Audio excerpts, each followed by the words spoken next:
کلمہ طیبہ والا جھنڈا لہرا رہا ہے، ایک نیا اسلامی ملک وجود میں آ رہا ہے اور اسرائیل اسے کھلے بازو سے گلے لگا رہا ہے، جبکہ فلسطین کو تسلیم کرنے سے وہ انکار کرتا ہے۔ دوستو، تصور کیجئے ایک نیا مسلم ملک ہے جس کے جھنڈے پر کلمہ طیبہ درج ہے اور سب سے پہلے اسے تسلیم کرنے والا مسلمانوں کا دشمن اسرائیل ہے۔ کیا یہ محبت ہے یا کوئی بڑا کھیل؟ آج کی اس ویڈیو میں ان تمام تر باتوں کو تفصیل سے جاننے کی کوشش کریں گے، اس لیے ویڈیو بہت انفارمیٹیو ہے، اسے اینڈ تک پورا لازمی دیکھیے گا۔ I'm signing now, as we speak, Israel's official recognition of Somaliland.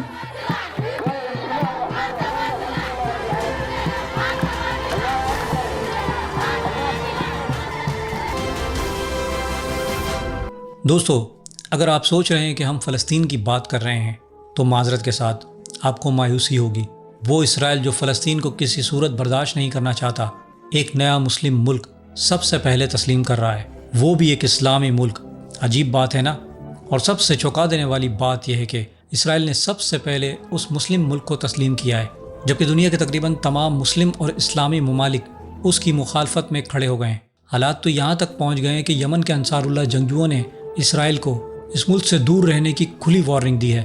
دوستو، اسلامی ملک جسے اسرائیل نے سب سے پہلے تسلیم کیا ہے وہ صومالیہ لینڈ ہے، جس کے جھنڈے پر کلمہ طیبہ لکھا ہوا ہے۔ دراصل افریقی ملک صومالیہ سے خود کو الگ کرنے والے علاقے کو صومالیہ لینڈ کے نام سے تسلیم کرنے کے معاملے پر پوری دنیا دو گروپوں میں بٹی نظر آ رہی ہے۔ اسرائیل کا قریبی دوست امریکہ بھی اس پر راضی نہیں ہے۔ ٹرمپ نے صومالیہ لینڈ کو تسلیم کرنے سے انکار کر دیا ہے۔ افریقہ کے علاقائی گروپوں میں بھی صومالیہ لینڈ کو آزاد اسلامی ملک کے طور پر تسلیم کرنے کی مخالفت ہو رہی ہے۔ ادھر اسرائیلی وزیر اعظم بنجامن نیتن یاہو نے آگے بڑھ کر کہا کہ وہ صومالیہ لینڈ کے صدر ڈاکٹر عبد الرحمن محمد عبداللہ کو مبارکباد پیش کرتے ہیں اور انہیں اسرائیل کے مہمان کے طور پر ضرور آنا چاہیے۔ یعنی نیتن یاہو امریکہ کی بھی پرواہ نہیں کر رہے اور ایک مسلم ملک کو تسلیم کرنے پر تلے ہوئے ہیں۔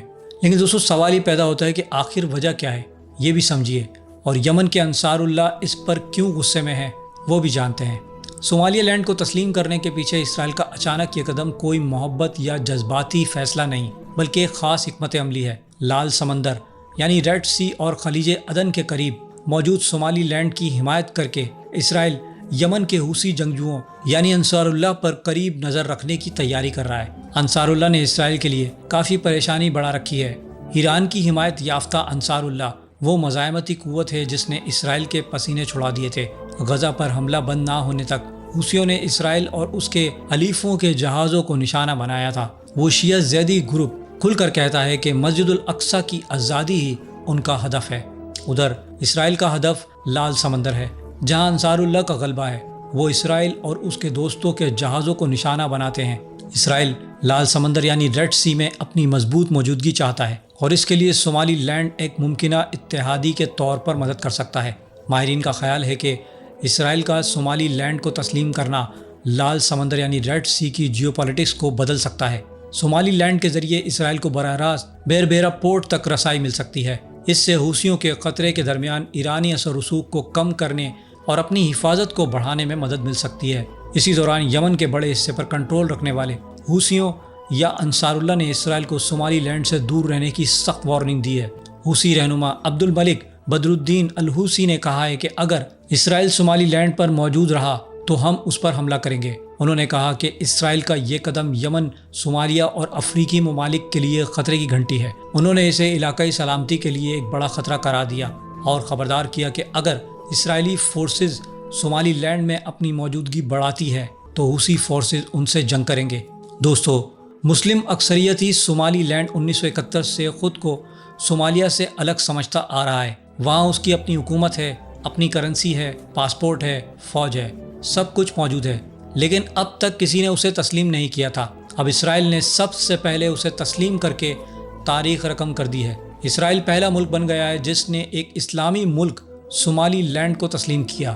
اس قدم سے مشرق وسطیٰ اور شمالی افریقہ میں تناؤ ایک بار پھر عروج پر پہنچ گیا ہے۔ صومالیہ کے شمال مغربی حصے میں واقع صومالی لینڈ کی سرحدیں شمال مغرب میں جبوتی، مغرب اور جنوب میں ایتھوپیا سے ملتی ہیں۔ یمن کے سامنے لال سمندر یعنی ریڈ سی کے ساحل پر یہ علاقہ اسرائیل کے لیے خاص اہمیت رکھتا ہے۔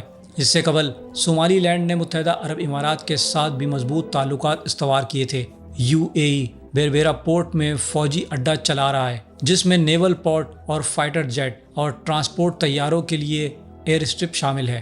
یعنی حوثیوں کا ایک اور مخالف ملک UAE پہلے سے ہی صومالی لینڈ میں موجود ہے۔ اب اسرائیل کو بھی اس علاقے کی اہمیت سمجھ آ گئی اور اس نے اسے بطور ملک تسلیم کر لیا۔ یعنی دوستو غزہ اور مسجد الاقصیٰ کے لیے لڑنے کا دعویٰ کرنے والے ایران کے حمایت یافتہ یمن کے انصار اللہ کے 3 بڑے مخالف سعودی عرب، متحدہ عرب امارات اور اب اسرائیل انہیں گھیرنے کی مکمل تیاری کر چکے ہیں۔ اور دوستو یہ ہے نا کمال کی بات، اس بار مسلم ممالک ایک اسلامی ملک کے قیام کی مخالفت کر رہے ہیں، جبکہ اسرائیل پوری طاقت لگا رہا ہے کہ دنیا کے نقشے پر ایک اور مسلم ملک آ جائے، کیونکہ اس سے اسے اپنا اسٹریٹجک فائدہ نظر آ رہا ہے۔ صومالی لینڈ کی طرف سے بھی کہا جا رہا ہے کہ وہ ابراہیمی معاہدے کے تحت اسرائیل کے ساتھ ہیں۔ صومالی لینڈ کے شہروں میں اسرائیلی جھنڈے لہرا رہے ہیں اور وہاں کے مسلمان اس بات پر خوش ہیں کہ اسرائیل کی مدد سے ایک نیا اسلامی ملک وجود میں آ گیا۔ دوستو واقعی ایک عجیب اور چونکا دینے والی صورتحال نہیں ہے کہ اسرائیل ایک اسلامی ملک کو تسلیم کر رہا ہے جبکہ مسلم ممالک اس اسلامی ملک کو تسلیم کرنے پر تیار نہیں۔ اور یہ بھی ایک بڑی بات ہے کہ دنیا کے زیادہ تر ممالک فلسطین کو تسلیم کر چکے ہیں لیکن اسرائیل فلسطین کو تسلیم نہیں کرنا چاہتا۔ اب دوستو آپ اس بارے میں کیا سوچتے ہیں؟ آپ کی رائے کیا ہے؟ کمنٹ باکس میں ضرور بتائیے گا، اور اگر میری ویڈیو آپ کو اچھی لگی ہے تو اسے لائک اور شیئر کرنا نہ بھولیے گا، اور مزید اچھی ویڈیوز کے لیے پلیز میرے اس چینل کو سبسکرائب کر لیجئے۔ اور میں ملوں گا آپ کو ایک ایسی انفارمیٹیو ویڈیو کے ساتھ، تب تک کے لیے اللہ حافظ۔